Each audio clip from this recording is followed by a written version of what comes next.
Imagine, if you will, that you're 18 years old. Okay. But you've never once felt a breeze on your face. Like, you've never felt the actual radiant heat of the sun directly on your skin. Wow. That's hard to even picture. Right. You have never, not even for a single second, stepped outside the front door of your house. Your entire universe is just this one perfectly temperature-controlled, hermetically sealed room. So you are essentially completely safe. Exactly. Entirely, flawlessly safe from any physical harm. But the question we want to ask you today is, what if that absolute total safety came at the cost of, actually living a human life? Yeah, and it's perhaps the ultimate psychological paradox we face. Because biologically speaking, human beings are wired to survive. I mean, our brains prioritize avoiding danger at all costs. Right. Keep the body alive. Exactly. Yeah. But when you architect a life that completely eliminates risk, you simultaneously wipe out the friction, the unpredictability, and, well, the novel stimuli that actually make the human experience meaningful. You're just existing. Yes. You stop nurturing a human soul, and you basically just begin preserving a biological specimen. And that profound tension between, biological preservation and psychological flourishing, that is the main engine driving today's deep dive. We're looking at excerpts from the novel Everything, Everything by Nicola Yoon. Which is such a fascinating source to dig into. It really is. Now, on the surface, you could say it's just a story about a girl in quarantine. But if we look closer, it operates as this brilliant case study. Like, what happens to a perfectly balanced, entirely closed human system when you introduce just a single unsolvable variable? Yeah, and our mission today is to look at that architecture of control. We really want to explore how attempting to micromanage every single input in a life is fundamentally at odds with human nature. Because it's impossible, right? Absolutely. Because in any strictly controlled system, whether it's a sterile laboratory or, in this case, a teenager's isolated existence, the slightest anomaly doesn't just cause a minor disruption. It has the potential to shatter the entire paradigm. Right. So, to understand that paradigm, we really have to look at the protagonist, Maddy Whittier. She suffers from a condition called SCID, which stands for Severe Combined Immunodeficiency. A lot of people colloquially know it as bubble baby disease. Yeah, exactly. To put it simply, her immune system is virtually non-existent. Like, a single breath of unfiltered outside air or just exposure to a common allergen, it could literally trigger a fatal reaction. So the stakes are life and death. Completely. So her entire reality is confined to this pristine, sealed, white room. The walls, the couch, the bookshelves, everything is just stark white. And her human contact is severely limited, obviously. Right. Her only in-person contact is her mother, who, very conveniently, is also her primary physician and her full-time nurse, Carla. And the level of quarantine we're talking about in the text is absolute. I mean, it goes down to the microscopic level. There is a literal pressurized airlock at the front door. Which is wild to think about for a normal house. Totally. Even her books, which are essentially her only intellectual window into the outside world, they can't be used or borrowed from a library. Oh no, they have to be brand new hardcovers. Right. They arrive vacuum sealed in plastic, and they have to undergo this rigorous ultraviolet sterilization process before she's even allowed to touch the pages. Which actually leads to one of the most, heartbreaking but revealing habits she has. So whenever Maddy unwraps one of these newly sterilized books, she immediately writes these elaborate reward if found inscriptions on the inside cover. Oh, love this detail. It's so quirky. She offers these extravagant rewards to whoever might, hypothetically return her lost book. Sometimes it's a picnic in a pollen-filled meadow, or a trip to Hawaii to go snorkeling and see the state fish, the humu humuduku kwapua. Say that 3 times fast. Right. But she spends time meticulously writing these out, despite knowing with absolute certainty that the book is never, ever going to leave her white room. No stranger's ever going to find it. Yeah, and psychologically speaking, that behavior is a fascinating defense mechanism. Really? How so? Well, by writing those inscriptions, Maddy is attempting to claim a hypothetical future. It's a completely safe way to interact with the unpredictable outside world, because the interaction remains entirely inside her head, in the realm of fantasy. I see. She doesn't have to expose herself to the physical danger of an ocean to imagine snorkeling in Hawaii. She's fulfilling her psychological need for agency without risking her biological safety. That makes total sense. It reminds me of like a perfectly curated museum exhibit. Oh, that's a great comparison. Yeah, like the artifact behind the glass is perfectly safe from decay. It's beautifully preserved, but it's completely static. It doesn't participate in the ecosystem at all. Precisely.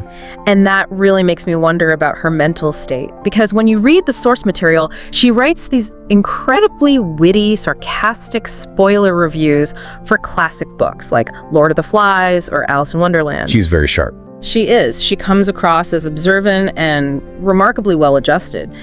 But I mean, is she actually experiencing happiness, or has she just become entirely institutionalized to her own isolation? Well, the text suggests it's actually the latter, but it's wrapped in the illusion of the former.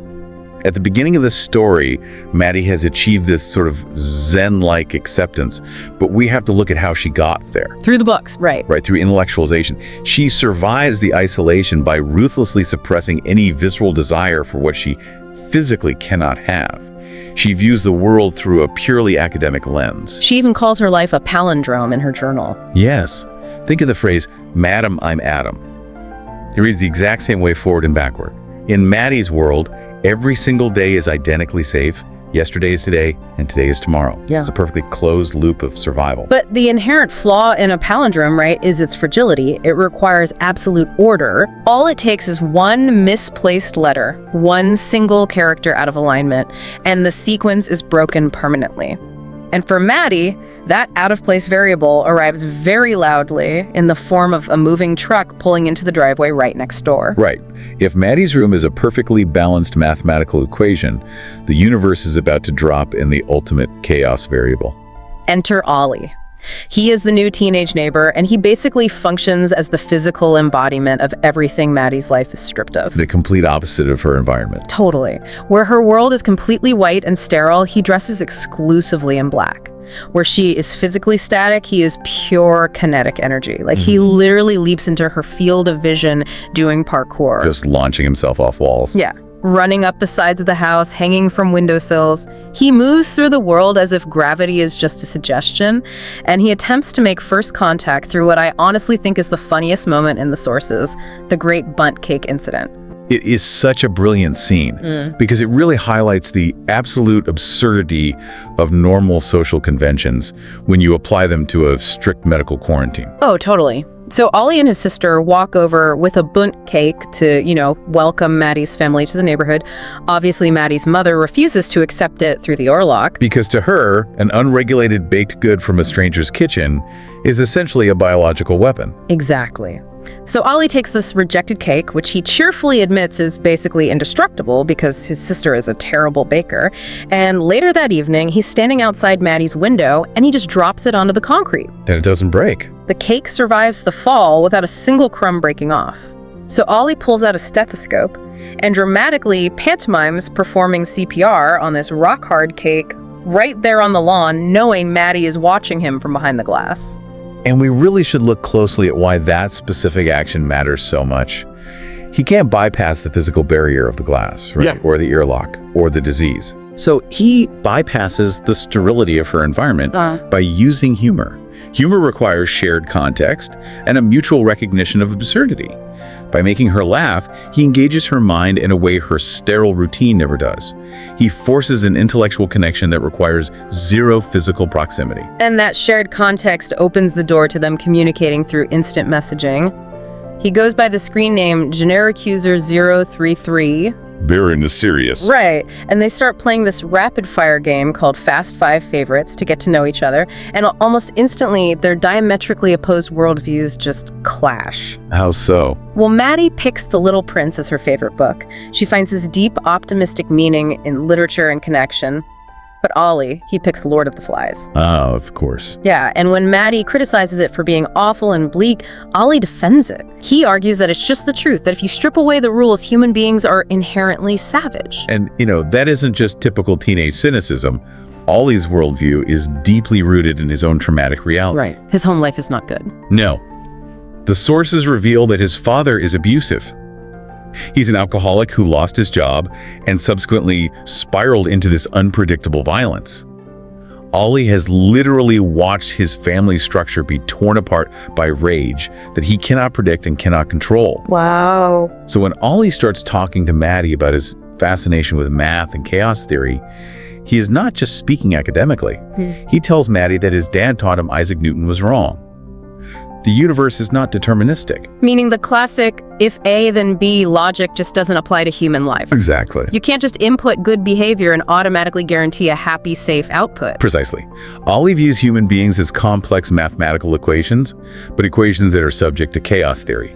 You can try to perfectly control all the inputs. You can be a quiet, compliant son, keep your head down, follow all the rules, but tiny, immeasurable variables will always alter the outcome. The system can still collapse. I really want to pause on that because it's such a brilliant application of physics to sociology. It's exactly like trying to predict the weather, right? Oh, that's a great way to put it. Like, we have these massive supercomputers tracking humidity and wind speed, but we still can't perfectly predict a storm because we can't account for the proverbial butterfly flapping its wings in Brazil. Yes, and in Olly's life, his father's temper is that butterfly. Oh, wow. That makes a lot of sense. Yeah, and it's why Olly seeks out parkour.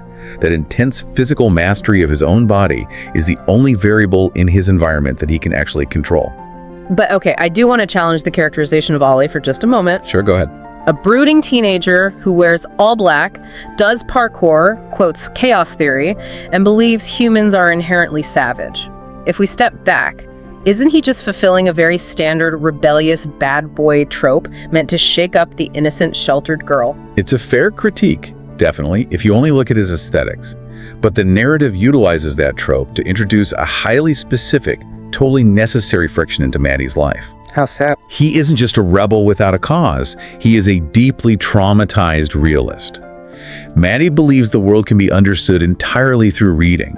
She views people as characters in a book whose endings are already written and structured. Right, the palindrome. Exactly. Huh. Olly introduces the terrifying concept of entropy.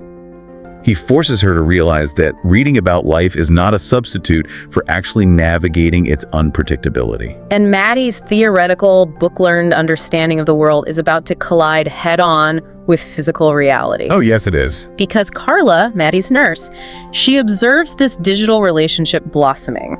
Carla sees Maddy's spark returning. She sees her actively engaging with the present rather than just surviving for the future. And because of this, Carla orchestrates a secret in-person meeting. Which represents just a monumental paradigm-shifting breach of protocol. It's massive. Carla sneaks Olly into Maddy's sunroom. She forces him through the full decontamination scrub, and she lays down absolute, unbreakable rules. They must remain on opposite sides of the room. Under no circumstances is there to be any physical contact. But Olly is an agent of kinetic energy. Right. He decides, from across the room, to teach Maddy how to do a handstand. He talks her through it, telling her to close her eyes and imagine the sensation of being utterly weightless, floating in outer space. A beautiful image. Yeah, and Maddy pushes up, gets her body inverted, but having no experience balancing her own center of gravity, she starts to fall.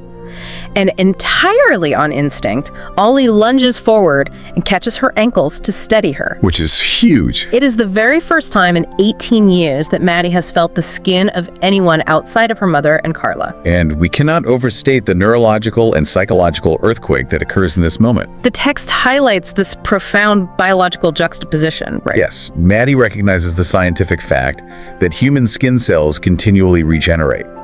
She calculates that in roughly 2 weeks, the physical cells that Olly touched will have died and shed.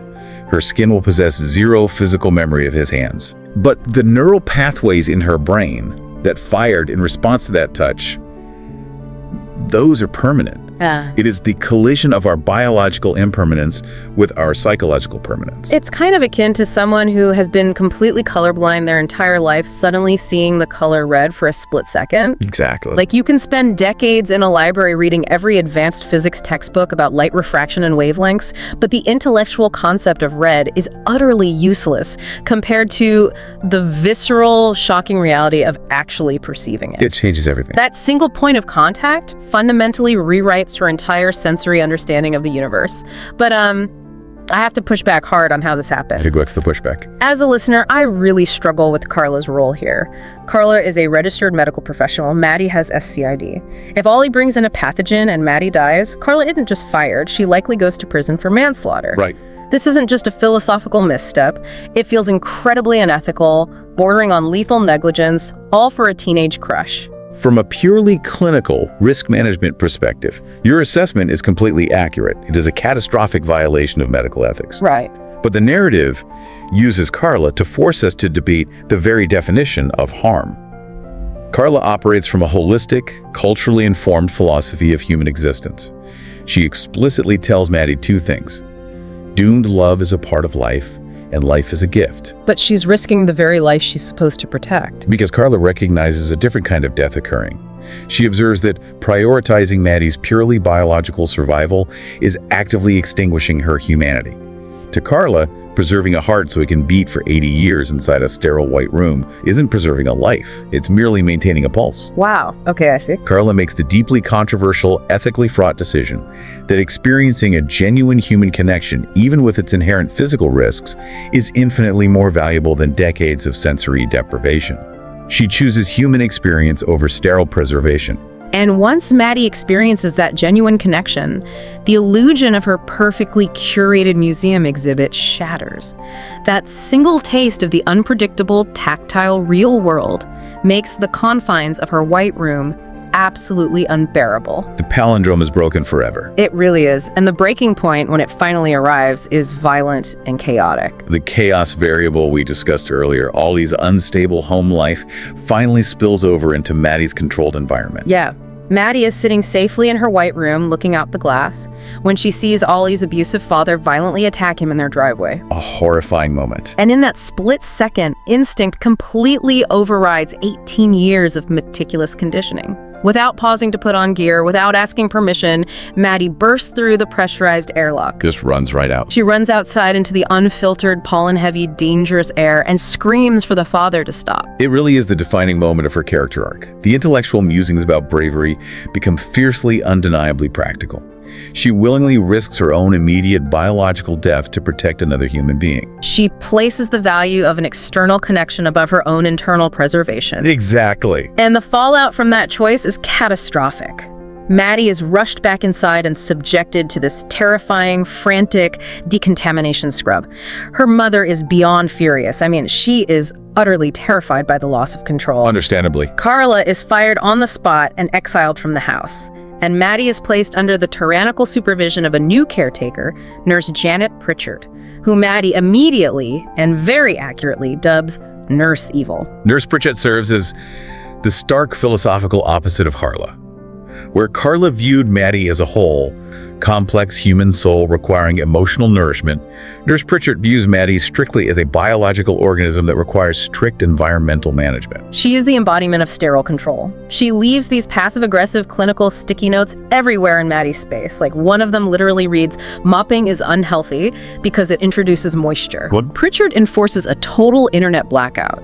Generic user 033 is gone. No more IMs. Maddy's universe aggressively shrinks back down to the exact dimensions of the white room, but there's a crucial difference now. She knows what she's missing. Exactly. The sensory deprivation is no longer a baseline, it's a punishment. Which propels Maddy toward her central, life-altering epiphany. She spends time looking at an old photograph of her family taken in Maui long before her diagnosis.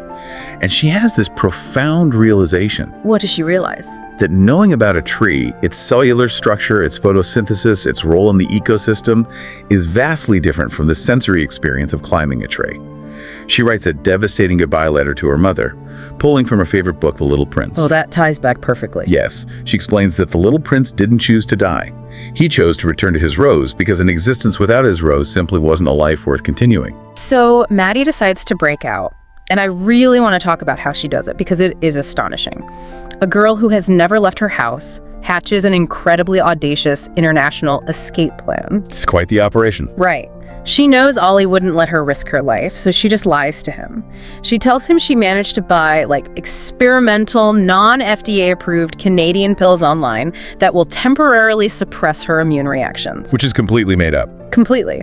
But she claims it'll allow her to be outside safely for a few days. She then uses her newly acquired credit card to purchase 2 plane tickets to Hawaii to finally go find that humunukunuku pupua. It is a masterclass in psychological manipulation, but born of absolute necessity. It's a beautifully constructed lie because she leverages Olly's own desperate desire for hope against He it. wants to believe it so badly. Yes, he is so desperate for an escape from his own chaotic reality that he wants to believe her impossible medical miracle is true, so he accepts it without scrutiny. But before they can get to the airport, Maddy insists on a detour to visit Carla. And this is a pivotal thematic anchor in the source material. Because Carla is obviously shocked to see Maddy standing on her porch. But crucially, Carla doesn't try to stop her. She doesn't call an ambulance or drag her back to the airlock. No, she doesn't. Instead, Carla offers her own deeply personal backstory, providing a parallel to Maddy's escape. Carla reveals that years ago, she fled Mexico in the middle of the night. She left her entire family behind to cross the border into the unknown. Wow. It was a terrifying, dangerous choice, and she openly admits to Maddy that people frequently die making that exact journey. But Carla then imparts the ultimate lesson. She tells Maddy she had never felt as powerfully free as she did walking into that dangerous night. Freedom requires risk. Exactly. Carla validates Maddy's rebellion by confirming a harsh truth. True freedom, genuine agency, almost always requires immense, terrifying risk. You simply cannot separate the act of living from the act of risking. Which really forces you, as a listener, to turn that lens inward. Like, where in your own life are you actively choosing the safety of the white room over the unpredictable, sometimes painful chaos of actually living? It's a tough question to face. It is. How many opportunities, how many deep connections or career leaps are you missing out on simply because you are terrified of the variables you cannot perfectly control? And that synthesis is really the core utility of Maddy's journey for the rest of us. Her story insists that mere survival is only the prerequisite for life. It is not the purpose of it. Right. Maddy's evolution from a passive observer to an active participant proves that the human psyche cannot be satisfied indefinitely by analyzing the world through a thick pane of glass. The human experience demands to be part of the chaotic, unpredictable equation, even if joining that equation means risking everything you have. Absolutely. As we wrap up this deep dive, I want to leave you with a concept that builds on everything we've discussed today about leaving your safe environment. In the aerospace community, there is a documented psychological phenomenon known as the overview effect. Oh, I've heard of this. It's fascinating. Yeah, so when astronauts leave the Earth's atmosphere for the first time and they look back at our planet hanging in the dark void of space, they experience this massive cognitive shift. Their entire framework of reality, their understanding of borders and human connection is permanently altered. They can never unsee it. Exactly. They can never return to Earth and see their lives the exact same way again. Maddy experienced her own overview effect the moment she stepped out of her airlock. Yes. Once you intentionally step outside of your conditioned environment and expose yourself to the vastness of the unpredictable world, your neural pathways rewrite themselves. The safety of the white room becomes a cage once you've seen the whole planet. So, ask yourself, what is the airlock in your own life? Are you spending your days ensuring your life is a perfectly safe, predictable palindrome? Or are you willing to finally open the door, breathe in the unfiltered air, and introduce the chaos required to trigger your own cognitive shift? The world is waiting outside, you just have to be willing to catch the butterfly.